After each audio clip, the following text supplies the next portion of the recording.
Hello everyone, take out your geography book, open page number 40. Here chapter 6 natural vegetation and wildlife. इसका first part हम पढ़ चुके हैं। हमने फर्स्ट पार्ट में ये पढ़ा कि नेचुरल वेजिटेशन होता क्या है। हमारे वर्ल्ड में 40,000 नेचुरल स्पीशीज़ हैं जो किसकी हैं, प्लांट्स की, और 90,000 नेचुरल स्पीशीज़ हैं जो किसकी है, एनिमल्स की। जो ये स्पीशीज़ का मतलब होता है अलग अलग टाइप, मतलब अलग अलग प्रकार के प्लांट्स और अलग अलग प्रकार के जो एनिमल्स हैं वो हमारे वर्ल्ड में 40,000 प्लांट्स हैं स्पीशीज़ और 90,000 एनिमल स्पीशीज़। यहाँ पे हमने नेचुरल वेजिटेशन के बारे में ये देखा कि natural vegetation naturally grow plants होती हैं जो अपने आप ग्रो करते हैं, उन्हें कोई भी ह्यूमन नीड्स की नीड नहीं रहती है, वो अपने आप ग्रो करते हैं, उन्हें ना ही ह्यूमन नीड के वाटर की या उनकी देख रेख की ज़रूरत होती है। Okay, so open page number 40। यहाँ पे हमने 3 important components of natural vegetation के पढ़े थे, जो क्या थे, फॉरेस्ट, ग्रासलैंड और श्रब्स। अब हम फॉरेस्ट पढ़ते हैं। फॉरेस्ट को हम और डिटेल में पढ़ते हैं। फॉरेस्ट मतलब आप सबको पता है, मतलब जंगल। टॉपिकल एवरग्रीन फॉरेस्ट, सबसे पहले फॉरेस्ट में है टॉपिकल एवरग्रीन फॉरेस्ट। हमने यहाँ पे एवरग्रीन क्यों बोला? एवरग्रीन इसलिए बोला गया है क्योंकि उन प्लांट्स में कभी भी कोई चेंजेस नहीं होते, ना ही उन प्लांट्स की कभी पत्तियाँ झड़ती हैं, ना ही उनकी लीव्स का कलर चेंज होता है, वो हमेशा एवरग्रीन रहते हैं, हमेशा हरी रहती हैं, इसलिए उन्हें टॉपिकल एवरग्रीन फॉरेस्ट बोला गया है। टॉपिकल का यहाँ पे रीज़न के बारे में बोला गया है, मतलब वो जगह के बारे में। आपने शायद अगर मैप में पढ़ा होगा कि हमने इक्वेटर पढ़ा था, टॉपिकल भी पढ़ा था, तो टॉपिकल एवरग्रीन फॉरेस्ट जो ट्रॉपिकल साइड है। These forest are also called the tropical rain forest. इन्हें टॉपिकल रेन फॉरेस्ट भी बोला जाता है क्योंकि वहाँ पे बहुत ज़्यादा बारिश होती है। These thick forests occur in the regions near the equator and close to tropics. आपको यहाँ पे टॉपिकल रीजन क्यों बोला गया है? टॉपिकल एवरग्रीन फॉरेस्ट इसलिए बोला गया है क्योंकि ये फॉरेस्ट इक्वेटर और टॉपिक के बीच में होता है। इक्वेटर आपको पता है हमारी वर्ल्ड है, उसमें बीच में जो एक लाइन होती है ना, उसे इक्वेटर बोलते हैं। तो इक्वेटर के नीचे एक नॉर्थ ट्रॉपिकल और साउथ ट्रॉपिकल होता है, उनके बीच में जो फॉरेस्ट होता है उसे टॉपिकल एवरग्रीन फॉरेस्ट बोला जाता है। These regions are hot and receive heavy rainfall throughout the year. ये रीजन बहुत ज़्यादा गर्म होता है और उस इलाके में बहुत ज़्यादा भारी, मतलब बहुत ज़्यादा क्वांटिटी में बारिश होती है। As there is no particular dry region, the trees do not shed their leaves although. वो बिल्कुल वहाँ पे ड्राई सीज़न ही नहीं आता। ड्राई सीज़न मतलब वहाँ पे कभी भी सूखा नहीं पड़ता, जिसकी वजह से कभी भी जो उनकी लीव्स है वो कभी भी झड़ती नहीं है। This is the reason they are called evergreen, इसलिए उसे एवरग्रीन बोला जाता है। मैंने आपको स्टार्टिंग में ही बताया था एवरग्रीन क्यों बोलते हैं, क्योंकि उनकी लीव्स कभी भी झड़ती नहीं है और वो हमेशा ग्रीन रहते हैं। The thick canopies of the closely spaced trees do not allow the sunlight to penetrate inside the forest even the daytime.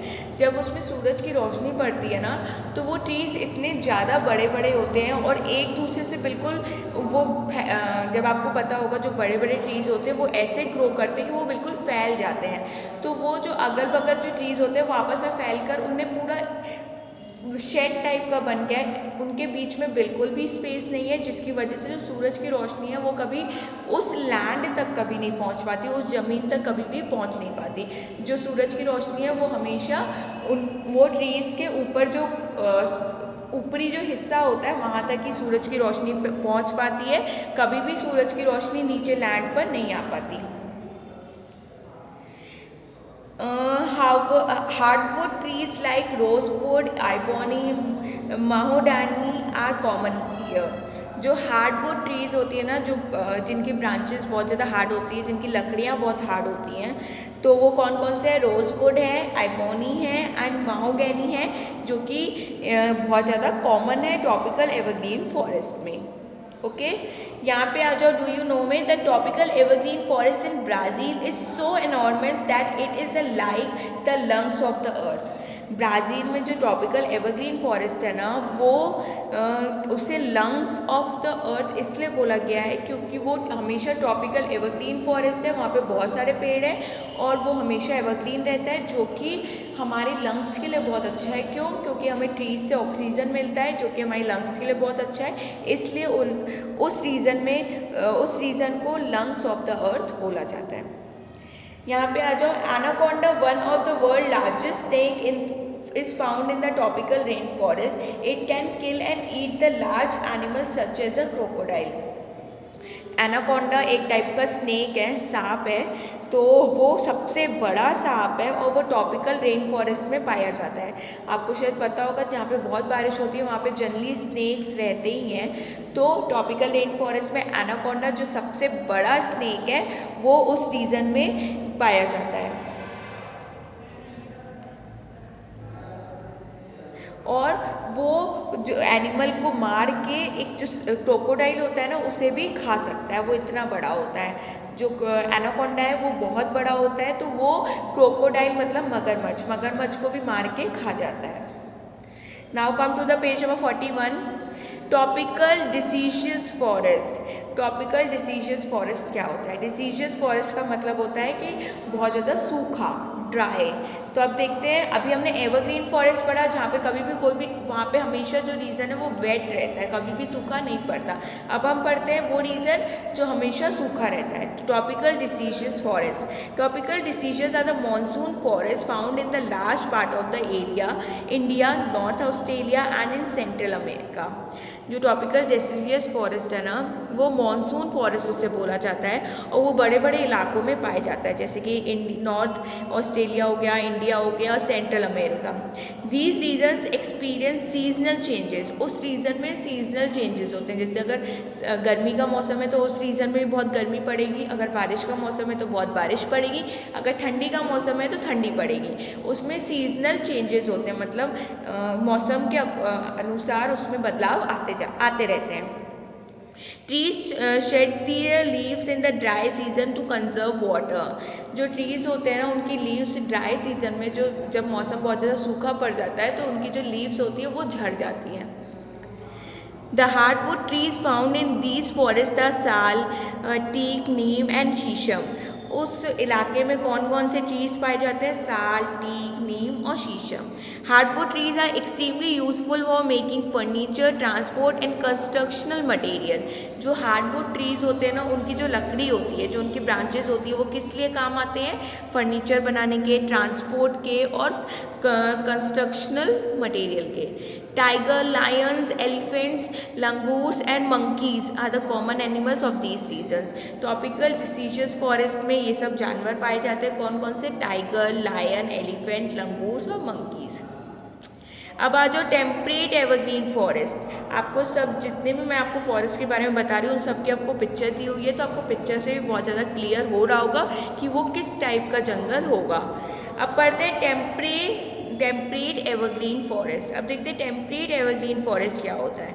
The temperate evergreen forest are located in the mid latitudinal coastal region. They are commonly found along the eastern margin of the continents, that is south east USA, south China and in south east Brazil. ये south side ये forest पाया जाता है और इस forest जो है वो कोस्टल रीजन में ज़्यादातर होता है, जैसे कि south east USA, south China और साउथ ईस्ट ब्राज़ील में। They comprise both hard and soft wood trees like oak, pine and eucalyptus etcetera. इसमें हार्डवुड ट्री भी हैं और सॉफ्टवुड ट्री भी हैं। सॉफ्टवुड ट्री भी रहते हैं इसमें, मतलब हमने टॉपिकल एवरग्रीन फॉरेस्ट और टॉपिकल डिसीजियस फॉरेस्ट में हार्डवुड ट्रीज ही पढ़ा था, लेकिन इस फॉरेस्ट में सॉफ्ट और हार्ड दोनों होते हैं। और ये जनरली कहाँ पाया जाता है? साउथ साइड पाया जाता है, जो कि ईस्टर्न साइड है, मतलब ईस्ट साउथ साइड पाया जाता है, south east USA, south China और साउथ ईस्ट ब्राज़ील में। ये टेम्परेट एवरग्रीन फॉरेस्ट है, आपको पिक्चर से भी दिख रहा होगा।